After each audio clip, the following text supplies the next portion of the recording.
Rebecca Sullivan stared at the stack of past due notices spread across her mother's antique mahogany desk, her heart pounding against her ribs. The numbers didn't lie, they were drowning in debt.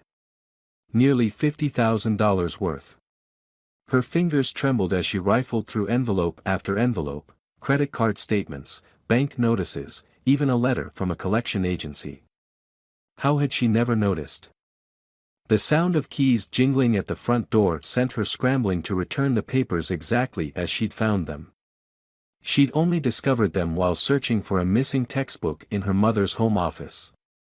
Ellen Sullivan hadn't wanted her daughter coming home from law school this weekend, making excuses about being too busy. Now Rebecca understood why. "Rebecca? Are you here, sweetheart?" Ellen's voice carried up the stairs, tight with an anxiety Rebecca had grown too familiar with lately. "Coming, Mom." She shut the desk drawer and took a steadying breath, smoothing her dark hair back into its neat ponytail. The woman who greeted her at the bottom of the stairs barely resembled the confident mother who'd raised her single-handedly after her father's death. Ellen's usually immaculate blonde hair was showing dark roots, her designer clothes replaced by off-the-rack basics. The changes had been so gradual that Rebecca hadn't pieced them together until now. "I thought you were studying at the library today," Ellen said, setting down several shopping bags. Rebecca noticed they were from discount stores, another red flag she'd missed. "I needed some old notes from high school for a legal history paper." The lie felt bitter on her tongue. "Mom, is everything okay? You seem..." "Everything's fine, just busy with work." Ellen's smile was too bright, too quick. "Speaking of which, I have a meeting tonight. There's leftover lasagna in the fridge." "Another meeting?" "That's the third night this week." Rebecca watched her mother's face carefully. "What kind of real estate deals require so many evening meetings?" "The kind that pay the bills, sweetheart." Ellen's laugh was brittle. "You know how it is in this market, you have to be available when clients are." "I'm just grateful for the business." But Rebecca had checked online. Her mother's real estate listings had dwindled to almost nothing over the past year. Another piece of the puzzle that hadn't fit until now. "Mom, wait." Rebecca caught her mother's arm as she turned to leave. "You'd tell me if something was wrong, wouldn't you? If you were in any kind of trouble?" For a moment, something flickered in Ellen's eyes, fear? Guilt? But then it was gone, replaced by that same artificial brightness. "Of course I would. You're working so hard at school, the last thing you need is to worry about your old mom. Now, I really have to go. Don't wait up." Rebecca watched through the window as her mother's once pristine BMW, now showing signs of neglect, backed out of the driveway. Instead of turning left toward the business district, Ellen went right, toward the industrial area where no real estate agent would have legitimate business at this hour. Her phone buzzed with a text from her mother, "Love you, sweetheart. Don't forget to set the alarm." Rebecca's thumb hovered over the keypad. She could confront her mother now, demand answers about the debt, the lies, the strange meetings. But her gut told her there was more to this story, much more. And if her first year of law school had taught her anything, it was that you never went to court without all your evidence in order. She opened her laptop and pulled up her mother's credit card statements, which she'd photographed earlier. The charges told a story: regular payments to something called Phoenix Consulting Group, a company that didn't seem to exist in any business directory. Large cash withdrawals from ATMs in parts of town Ellen had no reason to visit. And most troubling, a pattern of deposits just large enough to keep their heads above water, but from untraceable sources. Her mother wasn't just in trouble, she was in deep. And whatever she'd gotten herself into, she was choosing to face it alone rather than risk her daughter's future. Well, too bad. Rebecca hadn't spent the last year learning about justice just to watch her mother destroy herself trying to protect her. She pulled up the browser and began searching for everything she could find about Phoenix Consulting Group. Whatever her mother's secret was, Rebecca was going to find it. She just prayed she wasn't already too late. As darkness fell outside, her phone buzzed again. This time it wasn't her mother, but a number she didn't recognize. The message contained only 4 words, "Tell Ellen time's running." Rebecca's hands shook as she followed her mother's BMW through the rain-slick streets of the industrial district. She'd been tracking Ellen's movements for 2 weeks now, documenting each meeting with timestamps and locations. Tonight was different. The threatening text messages had escalated, and her mother's voice had cracked during their last phone call. Something was about to break. The aging BMW pulled into a loading dock behind what appeared to be an abandoned warehouse. Rebecca parked her Honda 2 blocks away, heart thundering in her chest. The smartphone in her pocket felt like it weighed 1,000 pounds, loaded with evidence she'd gathered, photos of mysterious meetings, recordings of hushed phone calls, bank statements showing impossible numbers. A sleek black Escalade pulled up to the warehouse, its tinted windows reflecting the sodium lights. 2 men in expensive suits emerged, flanking a third, tall, distinguished-looking, with silver hair and a smile that didn't reach his eyes. Rebecca's blood ran cold. She recognized him from her research, James Whitaker, CEO of several legitimate businesses and, if the rumors were true, the mastermind behind one of the city's largest money laundering operations. Her mother emerged from her car, clutching her designer handbag, the last remnant of better days. Even from this distance, Rebecca could see how Ellen's shoulders hunched, how she seemed to shrink in Whitaker's presence. This wasn't a business meeting. This was something far more sinister. Rebecca crept closer, using the shadows of shipping containers as cover. The warehouse's broken windows carried fragments of conversation to her hiding spot. "The numbers aren't adding up, Ellen." Whitaker's voice was smooth as aged whiskey, but with an undertone that made Rebecca's skin crawl. "We've been very patient, given our history, but patience has limits. I just need more time, James." Ellen's voice shook. "The market's turning around. I can make it work. Time isn't the issue." Whitaker moved closer to Ellen, reaching out to adjust her collar with unsettling familiarity. "Loyalty is. You've been asking questions, Ellen. Speaking to people you shouldn't. That makes me concerned. I haven't said anything to anyone." The fear in her mother's voice made Rebecca's chest tighten. "You know I wouldn't. After everything." "After everything indeed." Whitaker's smile widened, showing too many teeth. "Tell me, how is Rebecca doing at law school?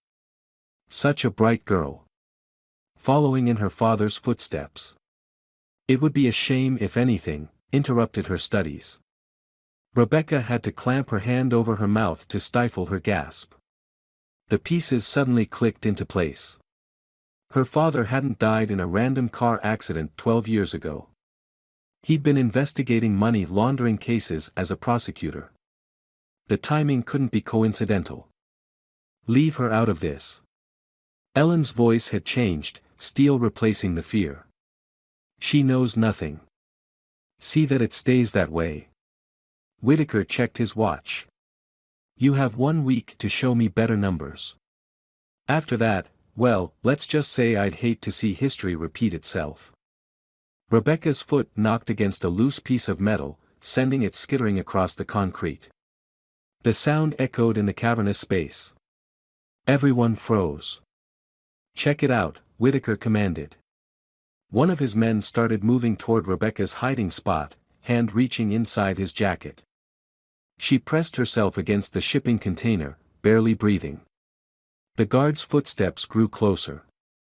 Her phone chose that moment to vibrate, Professor Matthews returning her call about hypothetical criminal enterprises. The sound seemed to fill the entire warehouse. The guard was only feet away now.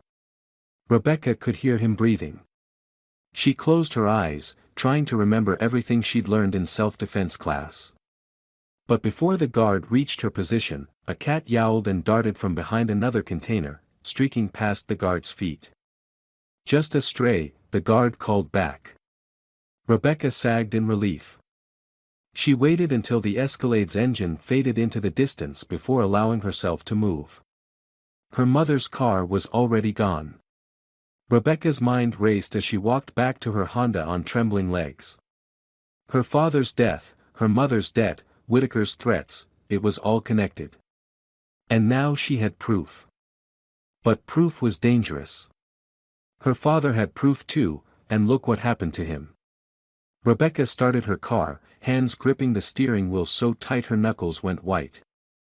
She had a choice to make: walk away and pretend she'd never discovered the truth, or finish what her father started, even if it meant putting everything at risk. Her phone buzzed again. This time it was her mother. "Sweetheart, please don't come home this weekend. It's not a good time." Another text followed immediately: "I love you. Never forget that." Rebecca's jaw clenched as she put the car in drive. She was done watching from the shadows. Her mother needed help, whether she wanted it or not. And Rebecca had inherited more than just her father's career choice, she'd inherited his determination to see justice done, no matter the cost. She just prayed she wasn't signing both their death warrants by refusing to back down. Professor Matthews' office smelled of old books and coffee, a scent Rebecca normally found comforting. Today, it just made her stomach churn as she spread her evidence across his desk: bank statements, surveillance photos, and a timeline connecting her father's death to Whitaker's operation. "This is..." Matthews removed his glasses, rubbing the bridge of his nose. "Rebecca, do you understand what you're showing me? These aren't the kind of people who take kindly to interference. They killed my father." The words still felt strange on her tongue.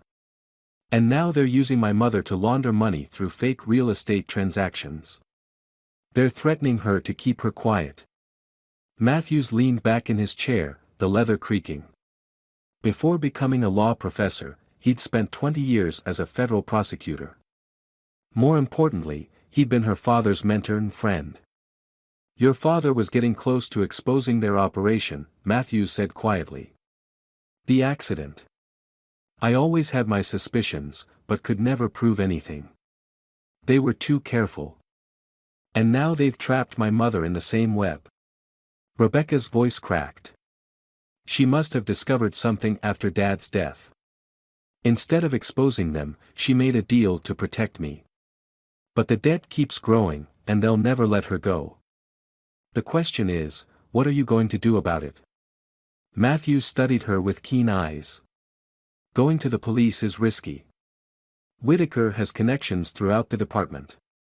One wrong move, and both you and your mother could disappear.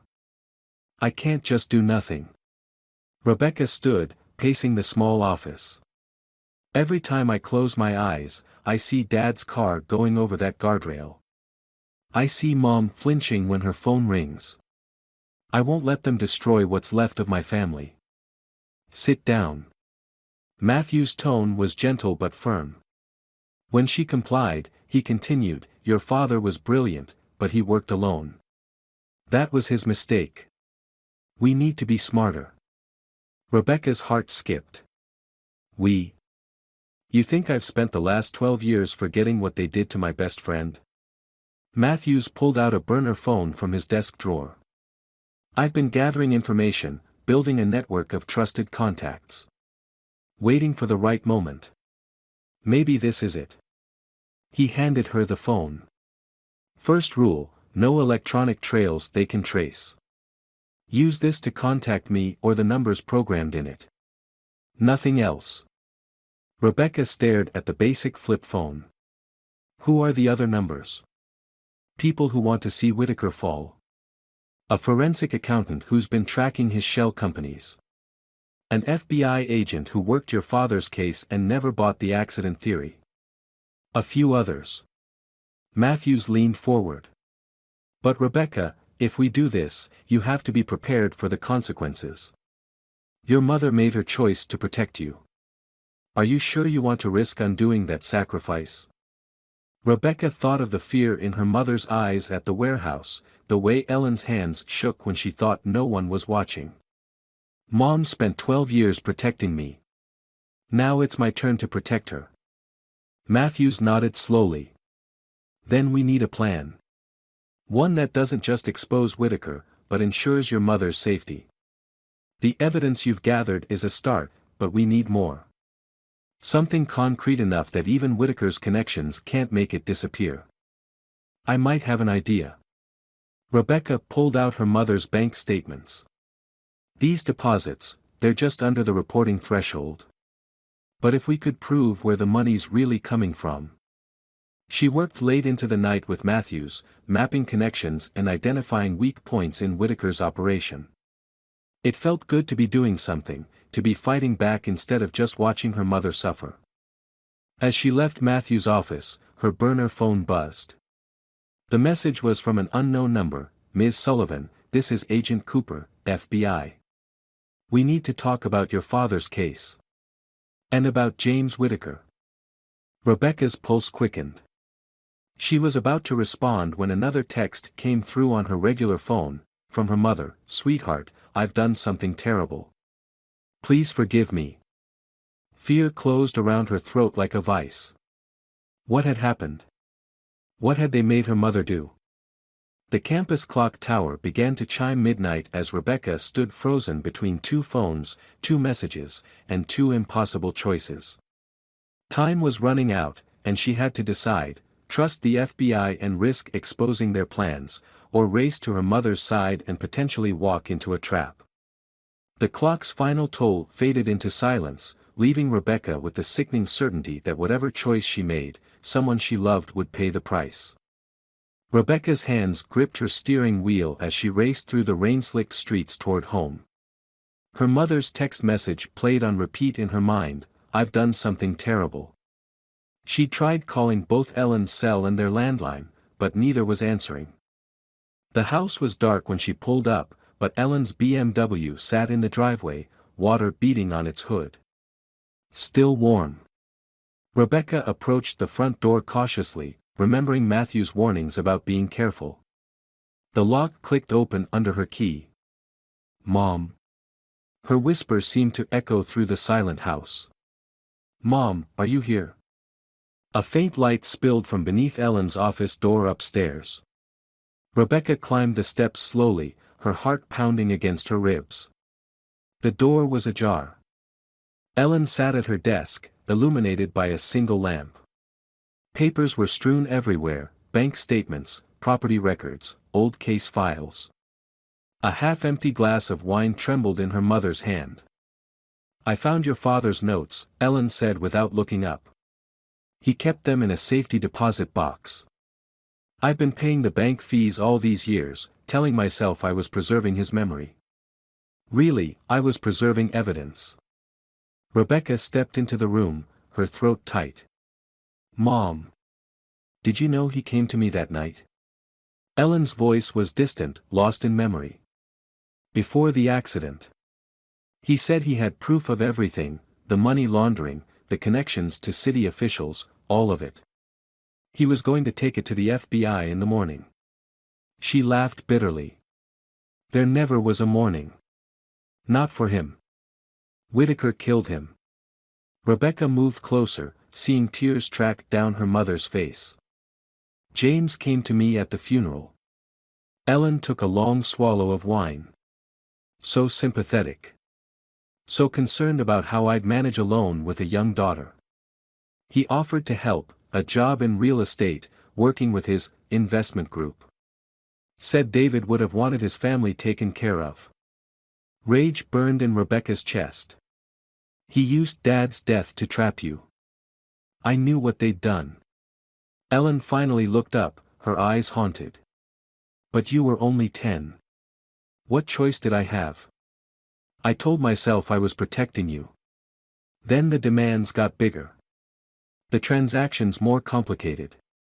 Every time I tried to pull away, James would mention you, your school, your future, how tragic it would be if anything happened. So you kept working for them. Rebecca knelt beside her mother's chair. Laundering their money through real estate deals. Ellen nodded. But I was careful. I kept records of everything, just like your father taught me. Dates, transactions, names. I told myself it was insurance, but really. She touched a folder on her desk. Really, I was waiting. Waiting for you to be safe enough, strong enough, to finish what your father started. Mom, we have to go to the FBI. Professor Matthews has contacts. It's too late. Ellen's hand shook as she set down her wine glass. They know. Someone saw you at the warehouse last night. James called an hour ago. He's sending people to collect me. Said it's time I joined your father. She gripped Rebecca's hands. I've encrypted everything, all the evidence, all the names. The password is the date we scattered your father's ashes. Promise me you'll use it. Promise me you'll make them pay. We'll use it together. Rebecca pulled her mother to her feet. But right now we have to go. I have a safe place. Headlights swept across the windows as a car pulled into their driveway. Then another. No time. Ellen shoved a USB drive into Rebecca's hands. Take the back stairs. There's a loose board in the garden fence, behind the hydrangeas. Don't look back, don't come back. I'm not leaving you. Yes, you are. Ellen's voice was steel. I've spent 12 years protecting you. I won't let that be for nothing. She pushed Rebecca toward the door. Go. Live. And make them regret ever touching our family.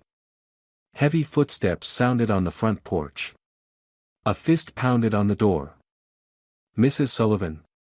A familiar voice called out, one of Whitaker's men. We need to discuss some irregularities in your accounts. Ellen gave Rebecca one final push. I love you, sweetheart. Now run. Rebecca stumbled toward the back stairs, tears blurring her vision.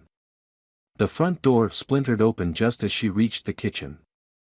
Her mother's voice rang out above, calm and clear, Gentlemen, I've been expecting you. Shall we discuss those irregularities over a drink? The back door opened silently under Rebecca's trembling fingers. She slipped into the rain-soaked darkness, her mother's final words echoing in her ears. The USB drive felt like it weighed 1,000 pounds in her pocket, 12 years of evidence, bought with her father's life and her mother's freedom.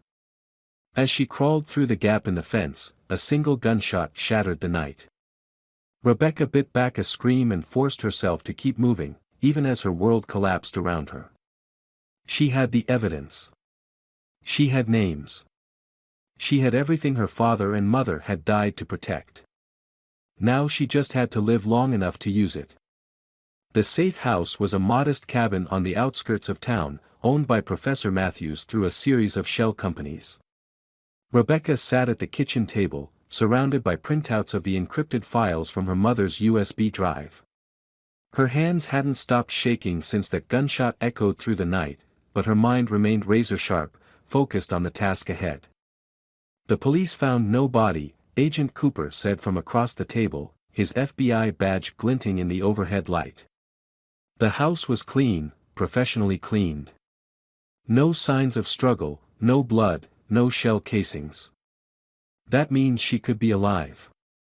Rebecca's voice was hoarse from crying, but her eyes were dry now. Whitaker would want to question her about the evidence first. It's possible. Cooper didn't sound convinced. But Rebecca, we need to focus on what we can prove. Your mother's files are a goldmine, transaction records, meeting dates, offshore account numbers. She documented everything. Matthews paced behind them, his usual professional demeanor cracking with worry. The question is, how do we use it? Whitaker's people are everywhere. One wrong move, and this evidence disappears just like Ellen. Rebecca spread out a series of property records. Look at these transactions. Every major real estate deal Whitaker's organization made in the past decade went through shell companies my mother helped set up. But she was clever, she built in a pattern, a way to trace everything back to its source. Your father taught her well, Cooper mused, studying the documents. These transaction patterns are almost identical to the ones he was investigating before his accident. Not an accident. Rebecca's voice turned hard. And neither was what happened to my mother. Whitaker's been playing this game for too long, thinking he's untouchable. But he made a mistake. What mistake? Matthews leaned over her shoulder. He got comfortable. Rebecca pulled up a spreadsheet on her laptop. Mom didn't just document the money laundering. She kept records of every meeting, every phone call, every threat. Including conversations about my father's murder. And she stored it all in a blockchain-based system that can't be altered or deleted. Cooper whistled softly. That's why they didn't find what they were looking for at your house. They never expected her to be that sophisticated. But we still have the same problem, Matthews warned. How do we move against Whitaker without him being tipped off? One call to his friends in the department. We don't go to the department. Rebecca stood, pacing like her professor. We go bigger. Federal judges, national media, state oversight committees. Mom's files don't just implicate Whitaker, they expose corruption throughout the entire system. If we release everything simultaneously, they can't contain it. That's incredibly risky, Cooper said. Whitaker's organization won't just roll over. They'll come at you with everything they have. Good. Rebecca's smile was sharp as broken glass. Let them come. Every move they make will just prove we're telling the truth. Her burner phone buzzed, a text from one of Matthew's contacts in the DA's office, Whitaker on the move. Multiple cars headed toward Industrial District. Looks like a major meeting. Another text followed from a different number, Ellen Sullivan spotted alive. Warehouse 37, Riverfront Complex. Heavily guarded. Rebecca's heart leaped into her throat. Her mother was alive. But for how long? They're moving their operation, Cooper said grimly. Once they're done questioning Ellen, they'll eliminate any trace of their presence here. We might have 12 hours, maximum. Then we move now. Rebecca pulled up her mother's files. Cooper, how quickly can you get a federal task force assembled? One that doesn't involve any local law enforcement. Give me 2 hours. Matthews, we need media coverage. Not just local, national. Everyone needs to see what happens next. Her old professor nodded. I've got contacts at major networks. They've been sitting on stories about Whitaker for years, waiting for proof. Good. Rebecca's fingers flew across the keyboard, preparing data packages for release. Because we're not just going to expose Whitaker. We're going to make him panic. Force him to make mistakes. She pulled up one final document, a detailed blueprint of Warehouse 37, complete with security annotations in her mother's precise handwriting. Ellen hadn't just been keeping records. She'd been planning her own escape. Mom knew this day might come, Rebecca whispered. She left us everything we need. We just have to be brave enough to use it. The cabin's lights flickered as thunder rolled overhead. Another storm was coming. But this time, Rebecca wasn't hiding in the shadows. This time, she was bringing the lightning. She just prayed her mother would live long enough to see it strike. Lightning split the sky above Warehouse 37 as Rebecca watched Whitaker's security team make their rounds.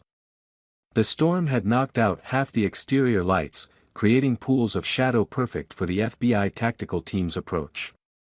Cooper's voice crackled through her earpiece, task force in position.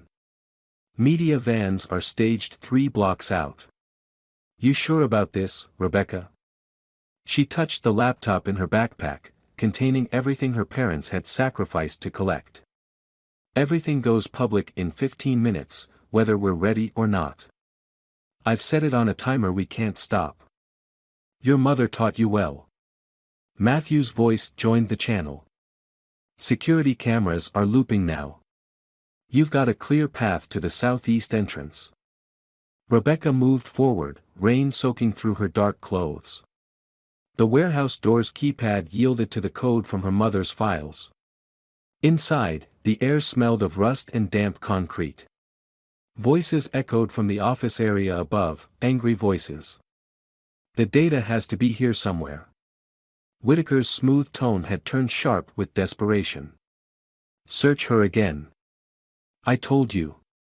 Ellen's voice was weak but defiant. It's already too late.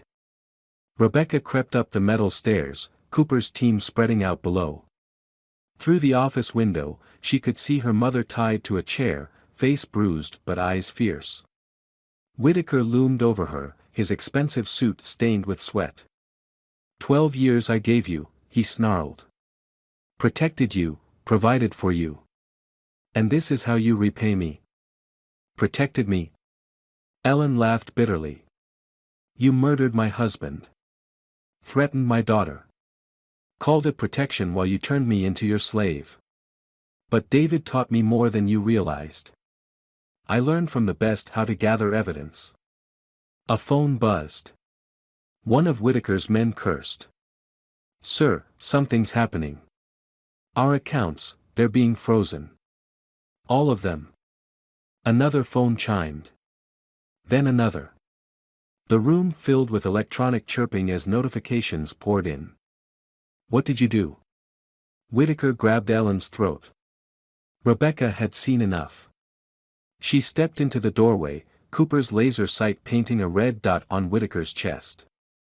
She exposed you. We all did. Whitaker spun, reaching for his weapon. How did you? FBI. Freeze. Cooper's voice boomed through the warehouse as his team surged up the stairs. It's over, James. Ellen's voice was strong now. David's evidence, my records, Rebecca's investigation, it's all public now. Every transaction, every murder, every corrupt official on your payroll. The whole world is watching. Through the window, Rebecca could see news vans pulling up, cameras already rolling. Whitaker's face contorted as he realized the trap had closed. You really think this changes anything? He backed toward his private office. I still own half the judges in this state. In an hour, none of this evidence will be admissible. Federal jurisdiction. Rebecca smiled coldly. And before you reach for that phone, you should know, Judge Harrison was arrested 20 minutes ago. Along with 3 police captains, 2 state senators, and your entire board of directors. Turns out Mom kept very detailed records of your meetings. Whitaker lunged for his desk drawer. Cooper's shot took him in the shoulder, spinning him to the floor. As FBI agents swarmed the room, Rebecca rushed to untie her mother. Ellen's arms wrapped around her, shaking with tears and laughter. I knew you'd come. I knew you'd finish what your father started. We did it together. Rebecca helped her mother stand. All of us. Through the office windows, they could see more law enforcement vehicles arriving, lights painting the rain in red and blue. Reporters were already broadcasting live, sharing the story of how a decades-long criminal empire fell to a family's determination to find justice. David would be so proud of you, Matthews said, joining them as Whitaker was led away in handcuffs. Both of you. Ellen touched her daughter's face. I'm sorry I kept so many secrets. I thought I was protecting you, but you ended up saving me instead. That's what family does. Rebecca looked out at the storm, seeing the first hints of dawn breaking through the clouds. We protect each other. No matter what it takes. Later, as they sat in Matthew's office watching Whitaker's empire crumble on national news, Rebecca found her mother's hand. What happens now? Ellen squeezed back. We heal. We rebuild. And we make sure no one ever forgets what your father died fighting for, or what it took to finish his fight. Together. Together. Ellen smiled, the weight of 12 years lifting from her shoulders. After all, we make a pretty good team. Outside, the storm had passed. A new day was dawning, one where the shadows couldn't hide the truth anymore, and justice wasn't just a dream written in a dead man's files. It was a day David Sullivan had died believing in. A day his wife had sacrificed everything to make possible. And a day his daughter had finally brought into the light. The price had been high, but as Rebecca looked at her mother's smile, the first real one she'd seen in 12 years, she knew it had been worth every moment of the fight.